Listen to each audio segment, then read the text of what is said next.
Good morning, good evening, and good afternoon whenever you are watching this video. Now I came up with a new format for the tier list video. I don't know if it will be more or less interesting for you guys, so let me know in the comments. Basically, let's jump straight into it. I already listed the B and C tier champions. This tier list will be for below diamond players. Some of the champions obviously gonna work pretty well above diamond as well, but in general this tier list is aimed for those below diamond. I won't really talk about B and C tier for now. That's the main reason why I already placed them on the tier list, and then right now I'm gonna go in order all over these champions and put them at the tier I think they belong. So let's start with Graves. I think it's fair to say that he deserves A tier. He is not the greatest champion, especially with his kit design. He doesn't offer that much for his team.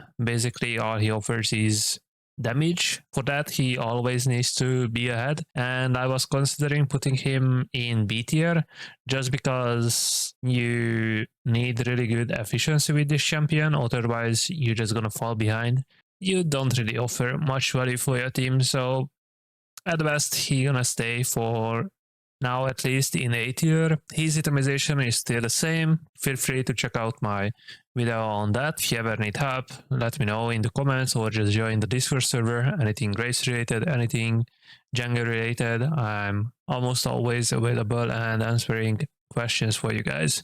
But let's move on to a more interesting champion, which is none other than Ekko, who I think is definitely in front of Graves. I'm not sure if I should put him into S tier or into A tier. Maybe he doesn't deserve A tier, S tier, sorry. He is, after all, a pretty hard champion.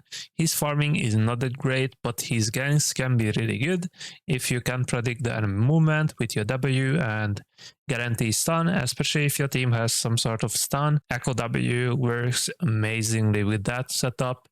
If you have something like a Nautilus in your team or something which offers harsh CC, then you can snowball, and having an AP champion in your pool is always really nice in my opinion. Briar is next. I think she is easily S tier. We will have to see still that if she deserves S plus tier and she becomes broken, especially after her latest buffs. For now, I think she is just S tier, but she's really close to compete with the S plus tier. Next champion in S category will be Diana. I think that this champion just pretty much always performs when Riot wants to. Like, obviously, there are some patches when Riot is nerfing her to the ground and doesn't want her to be a good jungler anymore. So in those cases, for a few months, she's pretty much unplayable in the jungle, but then they're gonna buff him out of nowhere, and then she absolutely becomes S tier. She's a straightforward AP assassin. You can go bruiser on her, you can go full AP, one-shot carry, whatever you go on her just works, and she's amazing at split pushing. She's amazing at taking down objectives, taking down towers. Dr. Mundo. If you enjoy tanks, I would say he's a solid A tier, maybe even S tier. In the lower ranks, people are not buying anti-heal, and they are not buying armor pen either. Their itemization is bad, their champion pick is bad, and people are more often than not are willing to go full AD, even against someone like Mundo, and then that's where Mundo shines and he can just take over games. Next will be Elise, and Elise is probably A tier as well at best. In the lower ranks, at high ranks, she usually performs better, obviously, just because her kit is super hard and you have to have a good game sense in order to perform with her and snowball hard. Moving to Evelyn, I'm not sure why I left her here, because I think she doesn't deserve a top spot. We're probably gonna have to stay in B tier for now. So Fiddlesticks, I think deserves A tier, probably in front of Elise, or like I would even say in front of Graves as well, because it offers way more than any of those three champions. He offers really good crowd control, and he's just a menace in team fights with a well-timed ult from Fog of War. And let's be real, in the lower ranks, it's not hard to ult from Fog of War because most places are not warded in the lower ranks. He's clear. Once you learn it, it's pretty straightforward. good at the most stages of the game. If you just survive the first 8 minutes of the game, you don't even need 8 minutes really to get level 6 on this champion, and you look to gank pretty much whenever you have ult, obviously without forcing ganks, but if you ever see a good gank opportunity, then you go there, you ult, and it's pretty much guaranteed kill. Next will be Jarvan, and he's another straightforward CC machine with good ganks, good clear, and pretty good scaling as well. Not that hard to gank with this champ, not that hard to lock down someone, lock down your opponents. He's great for engage, great for disengage. He has a fair amount of damage as well, so you can always look to catch someone who is alone, and let's be real, in solo queues, someone is always alone. The next champion I'm gonna talk about will be Kayn, and actually he's only A tier in my eyes, simply because how hard he is and how much people actually struggle to make this champion work. Blue Kayn, I think, is average and he's like B tier, but Rust and Red Kayn is actually pretty good. I would say Red Kayn is the form 90% of the people should pick in the lower ranks, just because how absurd his healing, his damage is. The main problem I see with him, or more like I see with the Kayn players, is that they are looking to 1v5 all the time. Your champion is pretty good and you have some outplay potential as well, but he's not the average, or I mean, he's not the typical 1v5 champion, so don't go for greedy. And the next is Kindred. I think this champion is super good, especially after her recent buffs. She can only stay in A tier for now. She would be S+ tier for Master Plus and for Challenger junglers. If you can learn how to kite properly, I would say she's easily better than Graves, and a really good Graves counter. If you think about it, someone like Kindred can actually help save your team from the threats like Jarvan, like Diana, like Briar, like Heuristics ult, you name it. Kindred can save. Obviously, her ult can be a little bit coin flip, because she can either save the whole enemy team or she can save her own team. And once you master that, when to actually use your ult, then obviously learn how to kite, you learn your mark, and you accept the fact that you don't always have to go for your marks, because that usually leads to your death. So next will be Lillia, and I think she is A tier. The champion is good. It just basically, once again, the players not being able to utilize her kit too well, and because of that she remains in A tier. Her itemization is good, her kit is super good, her strength is decent right now as well. She can easily decide team fights alone, but just be patient with your E, be patient with your ult to hit at least 3 people. Next will be Master Yi, and I'm not sure if I should put him into S+ tier or S tier. So for now, I'm gonna have him in S+ tier, and we will see the rest. After the Kraken and the Bork buffs, I think he's just amazing.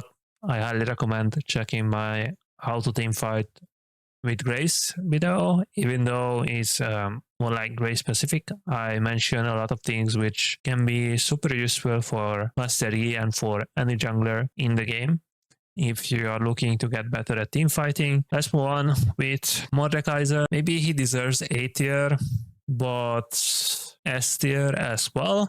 Like, he's more like A+, not really A tier, so that's why I put him higher. Because if you look at A tier, I don't think that he deserves the same spot, because he is pretty solid against most of those champions there. His kit is straightforward, just get Rayleigh in the jungle and look to farm, and then you can always look to isolate the key target and just ult someone from the enemy team.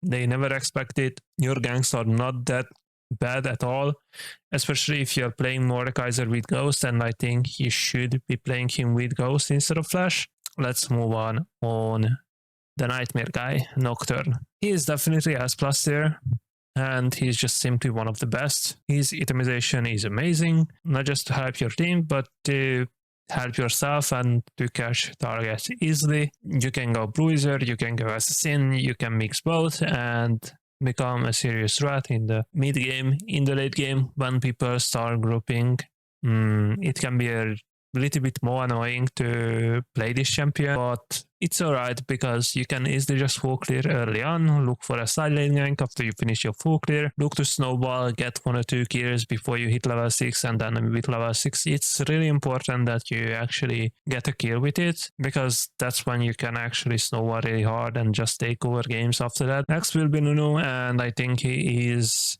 A tier. If you are ganking from the right angle, it's pretty much always a guaranteed kill or guaranteed flash. If you are looking to have some fun with an AP champion and for some reason you don't like the other champs I mentioned earlier, then he's a great pick. Next will be Pantheon jungle, and I wouldn't say that his ult is that great. Like for engage, it's pretty average, but for ganks it can work to get from one side of the map to the other side, as even though I know it's not a global ult, but you get the idea. You have a pretty long ult range, and I would say he is a weaker Nocturne. Shyvana is next, and I would put her into S tier. If you are looking to secure objectives really fast for your team, then she is your champion. Like, everyone knows that Shyvana will look to get Dragon at level 4 on her second clear, but for some reason everyone ignores this, and she can almost always get away with a free dragon. Then the dragon is down, so the enemy jungle is gonna feel forced to do something. They're gonna look for a bad gank usually.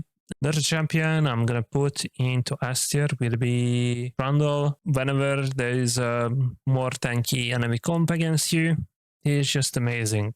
Then I'm gonna have Udyr put into A tier, and I think that he's a pretty one-dimensional champion. I don't mean to hurt any Udyr one trick. The biggest problem with Udyr is that people just know what to expect. Like, you don't really offer anything. Like, you are just running in a straight line towards your opponent, and that's it. Nothing crazy. So yeah, let's move on with Ekko. I think he is actually S tier, but he is S tier if you really master this champion. Overall, I would say probably deserves A tier. So if you are just looking to pick him up, then don't be surprised that you don't find success ASAP with this champion. And his kit is amazing. He can gank, he can farm, he can surprise people and create a lot of chaos, which is always amazing in solo queue. Next will be Volibear.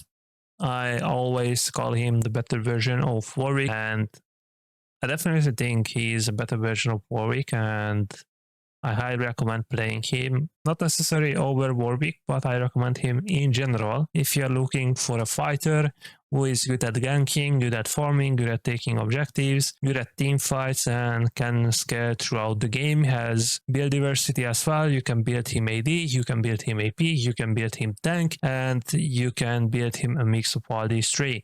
Warwick will be next. There they go. Pretty much in every patch, in every meta, he's just scouted in the lower ranks. I know it's boring, I always mention Warwick, but that's the truth. Like, sometimes he's somewhat weaker, been around A tier and so, but for the most part, he's just amazing and he can do everything. Well, his farming is not the best, but you can always buy Tiamat, you can always buy Work, and there are some other crazy attacks with Warwick, which I won't mention right now, but I might make a video about it. And if you're interested, let me know in the comments, and I might actually make a video on some crazy Kraken Slayer Warwick tag, which Xylo uses all the time. If you want to know what are the best items for this champion and how to actually carry and 1v9 games with this guy, let's move on to the Monkey King Wukong, who I think deserves S tier. I like it when he's meta, honestly. You always have some outplay potential. You can create chaos with your ult in team fights and knock up several people. Your W is amazing. You have armor pen and you can stack your armor as well. So you're gonna have a bunch of sustaining team fights and you can last for, I would say, even too long in most fights.